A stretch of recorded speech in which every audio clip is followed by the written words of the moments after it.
Jemi rikthyer, jemi live në Euronews Albania, ashtu sikur si njoftova pak sekonda më përpara, teksa ju bëra me dije se kjo e premte është një ditë e rëndësishme sa i përket edhe situatës mes Izraelit edhe Iranit, për shkak se edhe Evropa ka nisur bisedimet e saj. Dua t'ju bëj një përmbledhje përpara se të jem në lidhje live me kolegun Nefail Maliqi se çfarë mund të ndodhë ditën e sotme në Gjenevë, aty ku ministrët e jashtëm të Gjermanisë, Francës dhe të Britanisë do të zhvillojnë një takim të rëndësishëm. Do ketë bisedime me homologun e tyre iranian. Takimi do të mbahet në Gjenevë të Zvicrës. Nuk dua të zbuloj më shumë detaje, sepse dua të jap fjalën kolegu tim Nefail Maliqi nga Zvicra, kryeredaktori i gazetës zviceriane Le Canton. Zoti Maliqi, përshëndetje.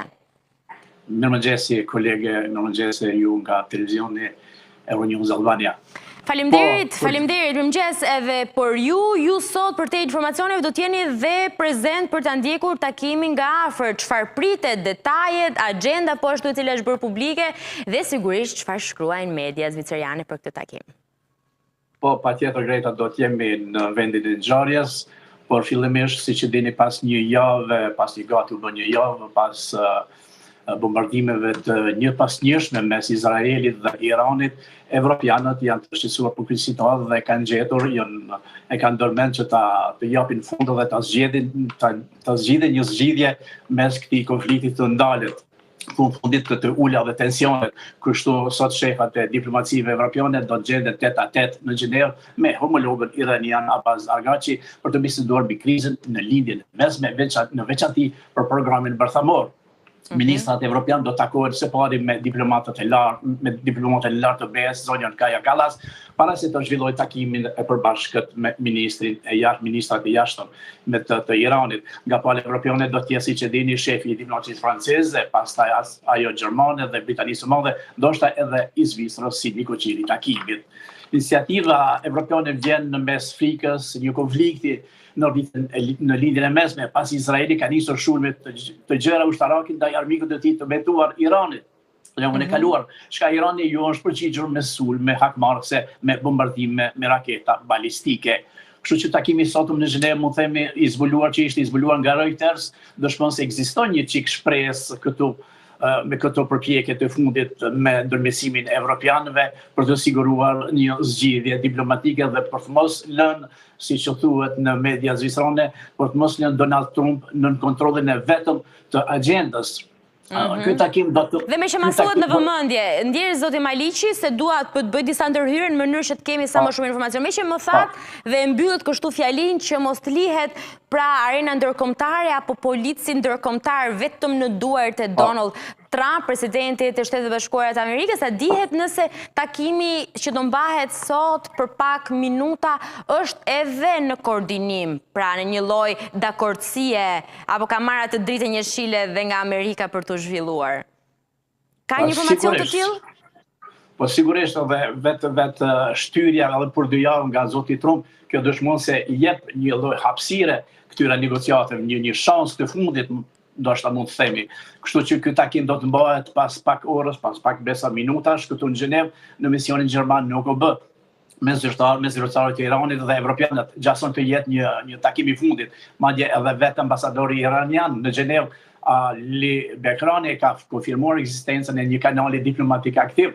Gjeneva, siç e dini, Gjeneva i ka prirë shumë negociatave dhe dialogeve dhe rreth lindjes së mesme. Ju kujtojmë se Gjeneva i ka prirë këtij lloji formati bisedimesh edhe më parë, pas marrëveshjes bërthamore me Iranin në vitin 2015, ku Parisi, Berlini dhe Londra gjithmonë e mbajtën një kanal të hapur, një derë të hapur për diskutime me Teheranin. Edhe pse Shtetet e Bashkuara ja kishin përplasur derën këtyre bisedimeve në vitin 2018. Grabokseli ka mësuar se ka gjasa që protagonistët e këtij dialogu mund të zgjerohet, që do të quhej si BE+3, që do të thotë mund të përfshihet në këtë proces edhe vende tjera si SBA-ja, Rusia, madje edhe Kina. Na kujtojmë këto konferencën e Rambujës, kur ishin 3 pris mediator ndërkombëtar, ishte Rusia, SBA-ja dhe vende të tjera evropiane. Kështu do të jetë një lloj modeli ku do të përfshihen të gjitha superfuqitë dhe qendrat e vendosjes. Pra ky takim i sotëm në Gjenevë mes Teheranit zyrtar me diplomatët të vendeve evropiane mund të jetë ndoshta edhe treni i fundit për zgjidhjen e krizës mes Izraelit dhe Iranit. E qartë. Zoti Maliqi, një pyetje kam. Unë në hyrje të bisedës që po bëjmë së bashku, përmendesh që do jenë ministrat e jashtëm Gjermanisë, Francës dhe Britanisë, edhe ju më pas ju cekët edhe faktin që është edhe në koordinimin edhe ka marrë drejtë një këshillë edhe nga SBA-ja. Dihen emrat e përfaqësuesve apo emrat e rëndësishëm të politikës që mund të marrin pjesë dhe në sotme në këtë takim? Deri tash ende nuk ka asnjë njoftim përveç ditës së djeshme dhe sot edhe aty këtu për mediat zvicerane. Këto dihet, siç e tham edhe ju në fillim të emisionit, se do të jenë protagonistë kryesorë, do të jenë domethënë Franca, domethënë shefat e diplomacive franceze, ajo gjermane, britanisë së madhe dhe ministri i jashtëm i Iranit. Kështu që mbron doli nga ky takim i sotëm, siç e thash, pritet të arrihet një marrëveshje për garanci mbi programin bërthamor. Mbron doli edhe lajmi nga Washingtoni në shtëpinë e Barë, pretendon se Irani do t'i duhet vetëm 2 javë për të montuar një bombë bërthamore.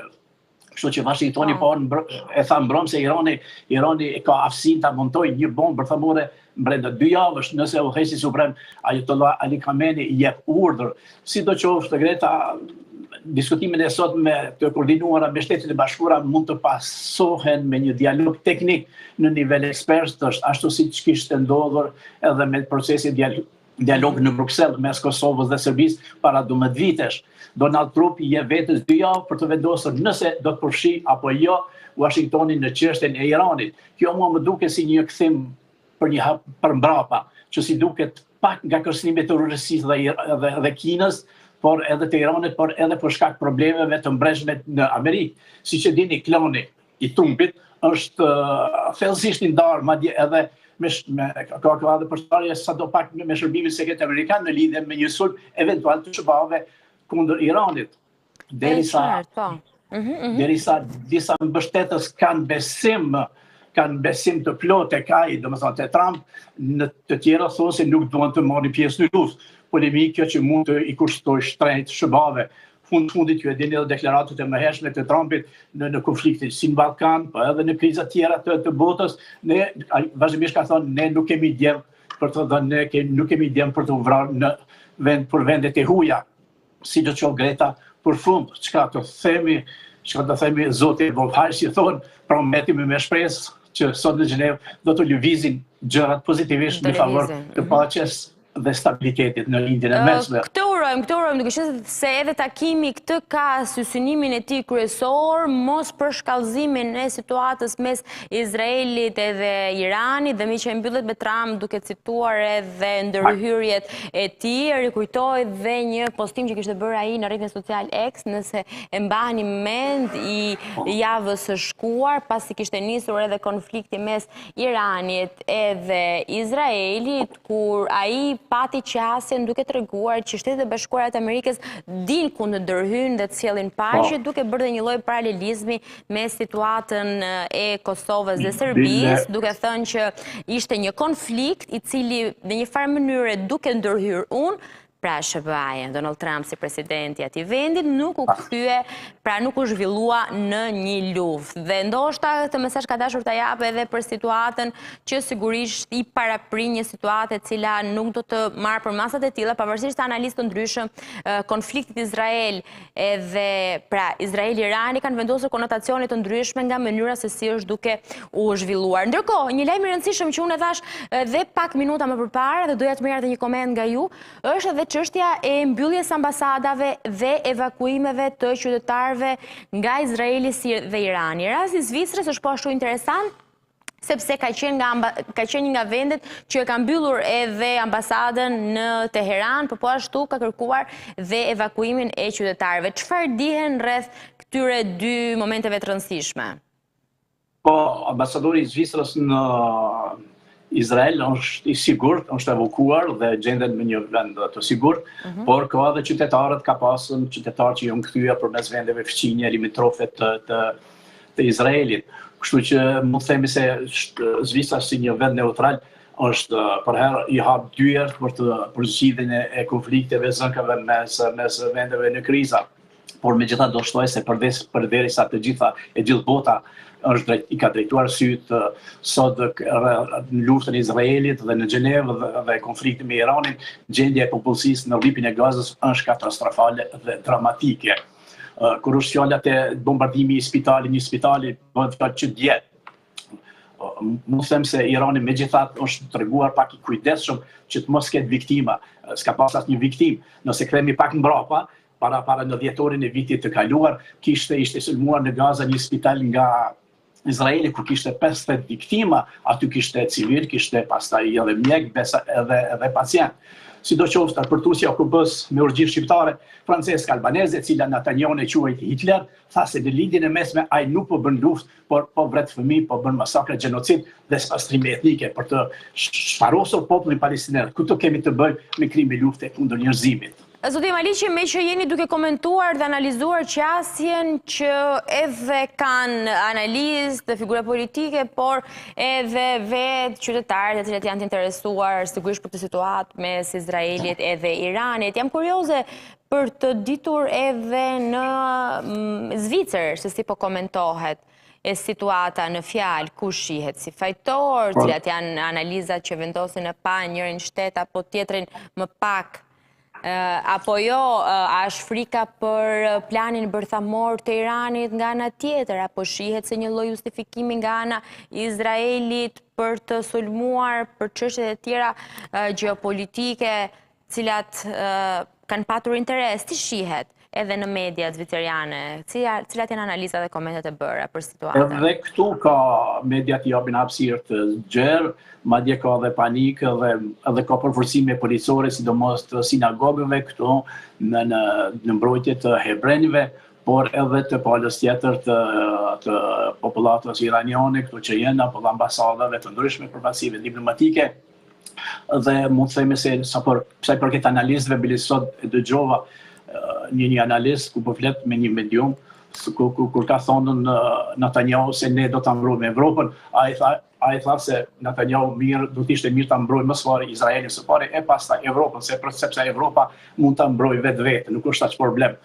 Kështu që edhe analizat të tjera ka të ndryshme, të larmishme, por mund të themi se Zvicra si një vend neutral nuk ka lënë jo pa pas protesta pro-palestineze këtu në Gjenevë, në Cyrin, në Bern, edhe atë jo vetëm se palestineze apo vende muslimane, apo vende ose përfaqësues qytetarë që jetojnë këtu nga vendet arabe, por më shumë të aty ke edhe Zvicran dhe vendeve të tjera botërore. Kështu që shihet një lloj solidariteti me Palestinën, sepse dihet, po ka edhe nganjëherë shumë edhe flamurin shqiptar, sidomos Kosovës, sepse kanë kosovarët për shembull kanë vujtur shumë dhe lidhen me Palestinën më shumë në aspektin humanitar. Në protestat e Palestinës, pra. Po, kanë pa edhe shqiptarë me flamuj tanë, kështu që është një lloj solidarizimi më shumë me një luftë kundra luftës, domethënë kundra viktimeve, sepse kosovarët shqiptarët kanë vujtur në regjimin e Miloševićit të ngjajshëm që po projekton sot në Palestinë. Si që të në fundit edhe OKB-ja i thotë Palestinas teritoret të okupuara. Dhe kështu që presim e shofim sot se çfarë do të ndodhë në orët e ardhshme Greta. Dhe do t'ju raportojmë sigurisht në ditët në orët e fundit. Do kemi mundësi dhe një pyetje të fundit, se më bëri përshtypje që gjatë momentit që ju po na tregonit pak për situatën dhe në Zvicër, cekët edhe fjalën që në Zvicër ka panik. Çfarë nënkuptoni me këtë panik lidhur me luftën Izrael-Iran dhe a kanë marrë qytetarët masa pra të kujdesit apo të përgatitjes për një situatë e cila mund të shpërthej edhe më tepër te rajonit? E thash panik sepse unë e di këtu që 30 vite ku ka pas konflikti mes serbëve dhe shqiptarëve dhe më thonë të Kosovës, ka pas edhe panik, sepse këtu është Zvicra një vend neutral, por njëkohësisht edhe multietnik dhe ka gjasa që të kalojnë apo të arrijnë edhe këto zënkat mes veti. Fundit shihet se çdo ambasadë e Iranit është e izoluar, është në siguri të fortë, të fuqishme, apo ambasada ruse apo amerikane shifën përpursime me tela të rrethuara.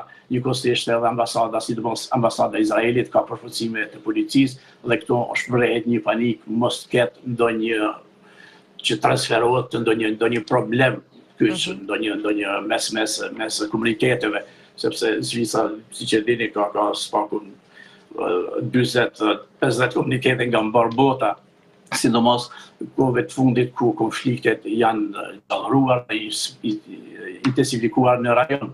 Dhe kjo është panika e tërë, por besa edhe njerëzve të cilët edhe nga njëherë disa shkruajnë edhe të familjet e tyre, është sidomos panik kjo panikë ka rrugë familjarët, sikur të hebrejve ashtu edhe të vendeve tjera, palestinezëve edhe të tjera, nga vendjet e lindjes së mesme, Greta.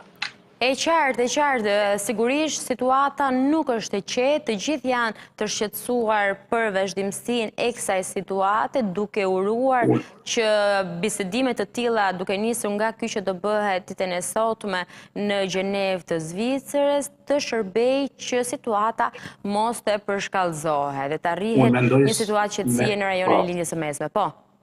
Greta, për fund mendoj se nëse shpëton bota, globi, këto 2 javët e fundit të ardhshme, nëse shpëton nga lufta e botërore, besoj se nuk do të jetë për 100 vite.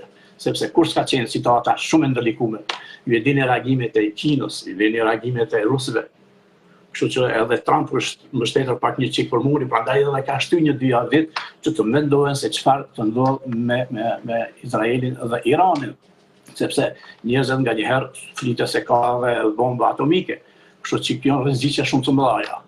Dhe kështu që prandaj edhe negociatat janë të mira, të ndërpritura, shtrëngimi i duarve të palëve do të japin më shumë suksese dhe shpresa për një stabilitet në botë.